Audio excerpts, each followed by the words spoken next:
வணக்கம். Welcome to அங்கனா சமையல். இன்னைக்கு நம்ம இந்த சம்மருக்கு ஏத்த மாதிரியான ஒரு சூப்பரான லட்டு தான் செய்ய போறோம். வயிற்றுக்கு ரொம்ப இதமான தேங்காய் லட்டு. இது வந்து சாப்பிட ரொம்ப ரொம்ப ஜூஸியாவும் இருக்கும். அதே சமயம் ரொம்ப ஒரு ஹெல்த்தியான லட்டு. செய்யறது ரொம்ப ரொம்ப சுலபம். வாங்க இப்ப எப்படி செய்யுதுன்னு பார்க்கலாம். முதல்ல அதுக்கு ஒரு மீடியம் சைஸ் தேங்காய இது மாதிரி உடைச்சு எடுத்துக்கலாம். எடுத்த பிறகு மேல உள்ள ஓட தனியா எடுத்துருங்க. இது மாதிரி எடுத்துக்கணும். எடுத்த பிறகு இதுக்கு பின்பக்கம் உள்ள இந்த ப்ரவுன் கலர் பகுதிய நம்ம கத்தியால சுரண்டி எடுத்துக்கலாம். எடுத்துட்டு நல்ல வெள்ளையா எடுத்துக்கணும். உங்களுக்கு இது மேல அந்த அந்த ப்ரவுன் கலர் பகுதி இருந்ததுன்னா, ஸ்வீட் செய்யும்போது ஒரு லேசான கசப்பு இருக்கும். அதனால இது மாதிரி நல்லா எல்லாத்தையும் கிளீன் பண்ணி இந்த வெள்ளையா எடுத்துக்கலாம். இதே மாதிரி எல்லா தேங்காயும் எடுத்து சின்ன சின்ன பீஸா கட் பண்ணி நம்ம எடுத்துக்க போறோம். இப்ப பாருங்க, நான் எல்லாத்தையும் இதே மாதிரி சின்ன பீஸா அந்த ப்ரவுன் கலர் பகுதிய எடுத்துட்டு சின்ன பீஸா கட் பண்ணி எடுத்திருக்கேன். இப்ப இத நம்ம ஒரு மிக்ஸி ஜார்ல சேர்த்து நைஸா துருவி எடுத்துட்டு வந்துடலாம். தண்ணி சேர்க்காம நீங்க ஒரு ஓட்டு ஓட்டி எடுத்துட்டு வந்துருங்க. நீங்க அதாவது நம்ம திருவி எடுக்கும்போது உங்களுக்கு வந்து இந்த அளவுக்கு நைஸா வராது. அதனால மிக்ஸி ஜார்ல சேர்த்து அரைச்சிங்கன்னா நல்ல பூ மாதிரி இந்த மாதிரி கிடைக்கும். இதே மாதிரி நீங்க மிக்ஸியில ஓட்டி எடுத்து வச்சுக்கோங்க. இப்போ நம்ம அடுப்புல ஒரு பேன் வச்சுக்கலாம். இதில் 2 ஸ்பூன் அளவுக்கு நெய் விட்டுக்கலாம். இப்போ நான் இதுக்கு வந்து கொஞ்சமாக பாதாம், முந்திரி, வேர்க்கடலை எடுத்திருக்கேன். இதை சேர்த்து லேசாக வறுத்து எடுத்துக்கலாம். அதிக நேரம் நம்ம வறுக்க வேண்டிய அவசியம் இல்லை. லேசாக வறுத்து எடுத்து வச்சுக்கலாம்.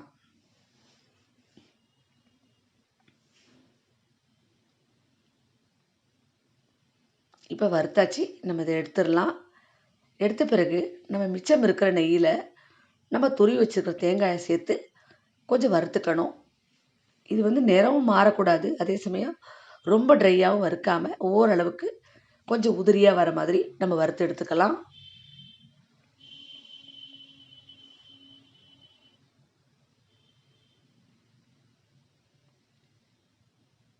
நிறம் மாறாமல் இந்த மாதிரி கொஞ்சம் உதிரியாக நம்ம வறுத்துக்கணும்.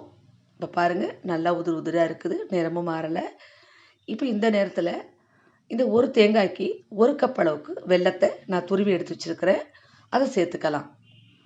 இந்த வெல்லத்தோட அளவு ரொம்ப பர்ஃபெக்டாக இருக்கும். நீங்கள் அதனால் ஒரு தேங்காய்க்கு 1 கப் அளவுக்கு வெல்லம் சேர்த்துக்கலாம். அதை துருவி சேர்த்துக்குங்க. சேர்த்துட்டு நல்லா கலந்து விட்டுட்டு 1 டேபிள் ஸ்பூன் அளவுக்கு தண்ணி விட்டுட்டு திரும்பவும் நல்லா கலந்து விட்டுட்டு மூடி வச்சுக்குங்க. உங்களுக்கு அந்த வெல்லம் லேசாக கரைஞ்சி வரும். அதனால தான் இந்த 1 ஸ்பூன் தண்ணி சேர்த்துக்கணும். இப்போ இது நல்லா கொஞ்ச நேரம் ஒரு 2 நிமிஷம் நம்ம மூடி வச்சுக்குவோம். இதுக்கு இடையில நம்ம வறுத்து வச்சுக்கிற இந்த நட்ஸ் எல்லாம் மிக்சியில் சேர்த்து கொரப்பாக இது மாதிரி அரைச்சி எடுத்துக்கலாம். இந்த மாதிரி கொரப்பாக இருக்கணும். இப்போ நம்ம இதை திறந்து பார்ப்போம். பாருங்கள், லேசாக உங்களுக்கு வெல்லம் கரைஞ்சி வந்திருக்குது. இப்போ நம்ம நல்லா மிக்ஸ் பண்ணிகிட்டே இருக்கணும். உங்களுக்கு அதை பதம் வரணும். அப்போ தான் உங்களுக்கு லட்டு பிடிக்கிறதுக்கு கரெக்டாக வரும். இப்போ தேங்காயும் லேசாக வெந்திருக்கும். இந்த வெல்லமும் நல்லா கரைஞ்சி உங்களுக்கு தேங்காய் கூட சேர்ந்து அந்த பதம் வரணும். அது வரைக்கும் கொஞ்சம் நம்ம மிக்ஸ் பண்ணிக்கிட்டே இருக்கணும். இப்போ நம்ம கொஞ்சமாக இதுக்கு ஒரு பிஞ்ச் அளவுக்கு உப்பு சேர்த்துக்கலாம்.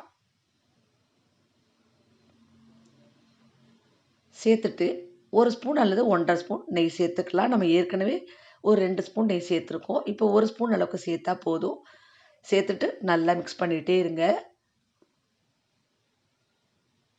இப்போ பாருங்கள், உங்களுக்கு எடுத்து பார்த்தீங்கன்னா உங்களுக்கு அதை உருட்டி பார்த்தீங்கன்னா உருட்டுற பக்குவம் வரணும். இந்த மாதிரி உருட்டை வருது பாருங்கள். இந்த மாதிரி பக்குவம் வந்த பிறகு நம்ம இந்த நேரத்தில் நம்ம பொடிச்சு வச்சுருக்கிற இந்த நட்ஸை சேர்த்துக்கலாம். கூடவே கொஞ்சமாக ஏலக்காய் பொடியை சேர்த்துக்கிட்டு நம்ம மிக்ஸ் பண்ணிவிட்டு எடுத்துட வேண்டியது தான். இப்போ நல்லா கலந்து விட்டுக்கலாம். கலந்த பிறகு இதை இப்போ நம்ம வேறு ஒரு பிளேட்டில் கொட்டி இதை லேசாக ஆற விடலாம்.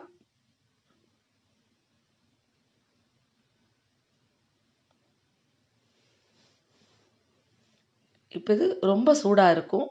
ஒரு நிமிஷம் விட்டுருங்க. ஏன்னா கை பொறுக்கிற சூட்டில் தான் இதை லட்டு பிடிக்கணும். அதனால் 1 நிமிஷம் விட்டுட்டு அப்படியே கலந்து விட்டுட்டு அப்படியே சூடோடு கொஞ்சம் பிடிச்சிக்கணும். அப்போ தான் உங்களுக்கு லட்டு பிடிக்கிறதுக்கு நல்லாயிருக்கும். இது மாதிரி நம்ம இப்போ எல்லா லட்டையும் பிடிச்சிக்கலாம். இப்போ பாருங்கள், எல்லா லட்டையும் நான் பிடிச்சாச்சு. ரொம்ப ரொம்ப சூப்பரான, ரொம்ப குயிக்காக, ஈஸியாக ஒரு ஹெல்த்தியான ஒரு தேங்காய் லட்டு ரெடி பண்ணியாச்சு. சாப்பிட்றதுக்கு ரொம்ப சுவையாக இருக்கும். நீங்களும் கட்டாயம் ட்ரை பண்ணி பாருங்கள். இந்த சம்மரில் இது மாதிரி செஞ்சு கொடுத்தீங்கன்னா குழந்தைங்க பெரியவங்க எல்லாருக்குமே ஒரு ஹெல்த்தியாக ஒரு ஏற்ற ஒரு ஸ்வீட் இது. கண்டிப்பாக ட்ரை பண்ணி பாருங்கள். இந்த வீடியோ உங்களுக்கு பிடிச்சிருந்ததுன்னா மறக்காமல் நம்ம சேனலை சப்ஸ்கிரைப் பண்ணிக்கோங்க. லைக் பண்ணுங்கள், ஷேர் பண்ணுங்கள், கமெண்ட் பண்ணுங்கள். நன்றி.